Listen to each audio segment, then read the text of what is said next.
Some people are 100% certain that there's no need for anyone to learn to code anymore. AI will take over here soon, so all people who are interested in it should look elsewhere for opportunities, like in plumbing, as if that's a job that everyone's really eager to do. Well, I strongly disagree, and you have a right to disagree with me. I'm not hating, but let me point out a few things. First, the biggest use case for AI right now is web and mobile app development. Sounds like a problem, right? Well, yes, until you see that only 6.1% of US companies are using AI in their business.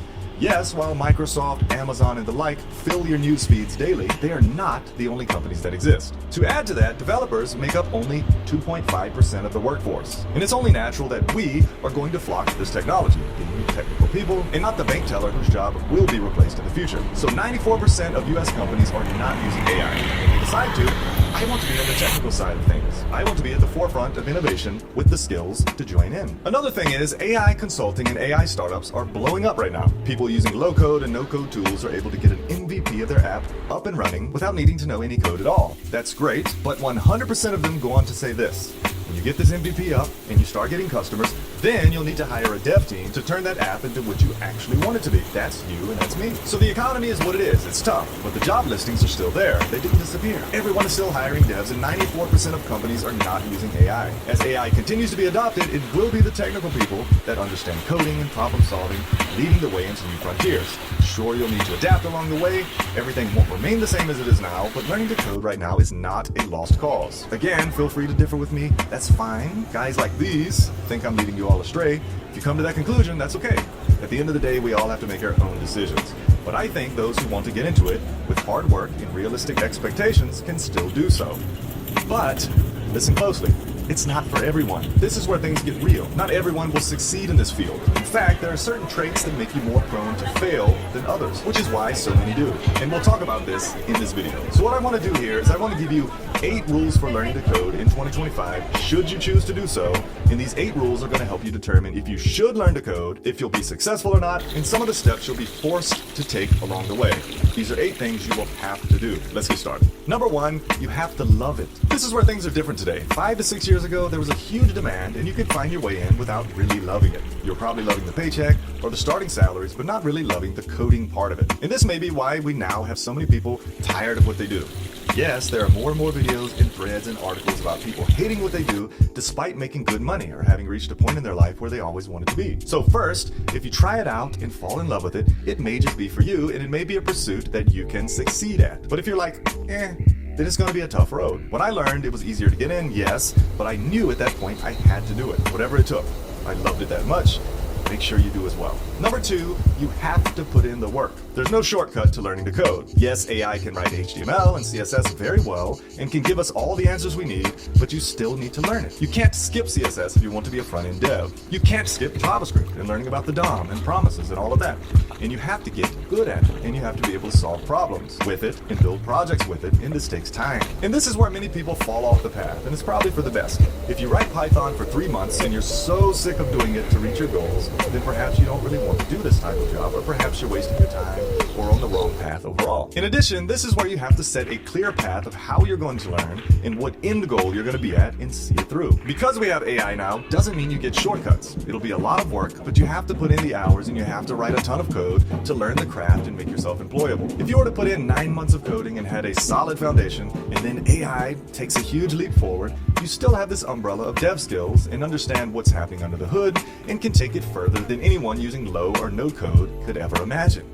You actually have a foundation that is prime for this upcoming AI market, but you have to put in the work. You have to write a lot of code and learn the craft. And while I'm on the topic of writing a ton of code, let's hear a quick word from today's sponsor, Boot.dev, who will ensure you do just that. Boot.dev is an online resource for learning back-end web development from start to finish in the Python and Go programming languages, which are 2 of the best to learn today in my opinion. And it's far from boring, as they've created it to literally feel like a role-playing game, with XP that you can earn, levels, achievements, and quests that you have to complete to get a top spot on their global leaderboard. There are even bi-monthly boss fights where the community rallies together and you can gain bonus XP for each lesson completed during that event. In this gamification, it helps you stick with it longer and thus helps you better reach your goals. That's the whole point anyway, right? In addition, the platform is designed to get you to write a ton of code, because that, and shipping products, is the only way to really learn programming well. The other key to success is community. Boot.dev has a very active Discord community of students to lend you a hand should you ever get stuck. And while it's a lot cheaper than any boot camp out there, they realize some people can't afford a membership, and have made it so all content is free to watch and read in guest mode. No excuses here. And then with the paid membership, that unlocks all the hands-on coding, AI assistance, progress tracking, and gamification that makes the content so immersive. So head over to boot.dev or just click the link below and use my code TravisMedia to get 25% off your entire first year if you choose the annual plan. Now back to the video. Number 3, you have to live it. Now this is a trait I see of developers who continue to succeed day in and day out in this industry. They live this stuff. Their Twitter's filled with coding stuff, their blog is technical, they keep up with the latest software news and updates, and they literally live it.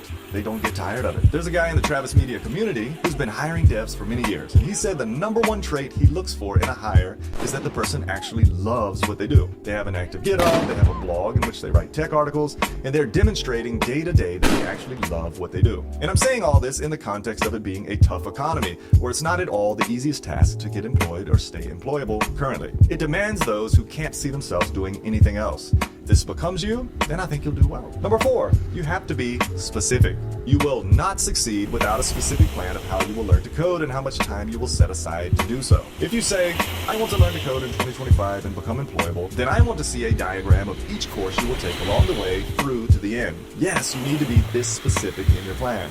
This includes what week and month you plan to be in a certain course, what lesson number you'll be on, and when.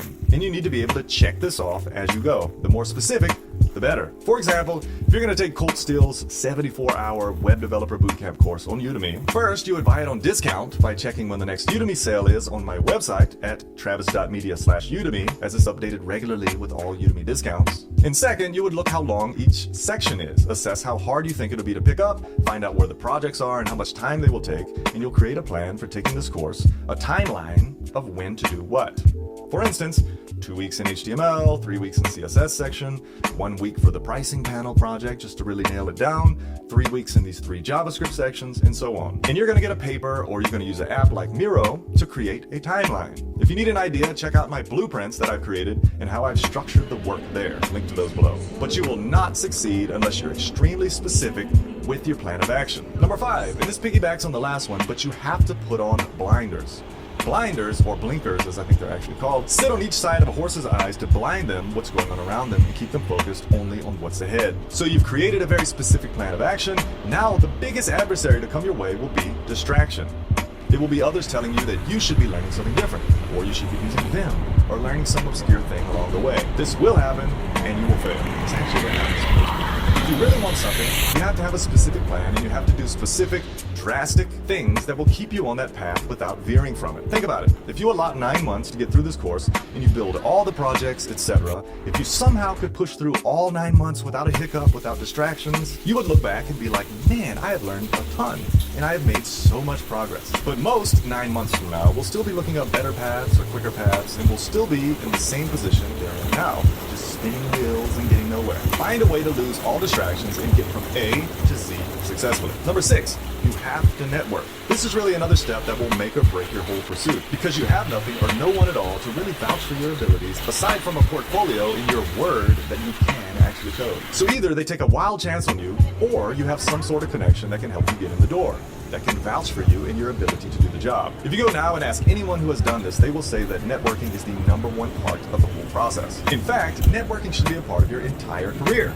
Making connections along the way, helping others, asking for their help, keeping in touch periodically with people in your network, and moving between jobs and opportunities within and because of your network. There's actually a real science to it. If you try and do all this solo, in the corner, shut out from the world, you will have no one to lift you up when you're ready to hit the job market. And while it won't be impossible, it will be much harder to do it alone. So you have to network along the way. You have to make connections with others doing the same thing as you, others who are ahead of you, and you have to follow those who have already been successful. In addition, you should be active on social media as well.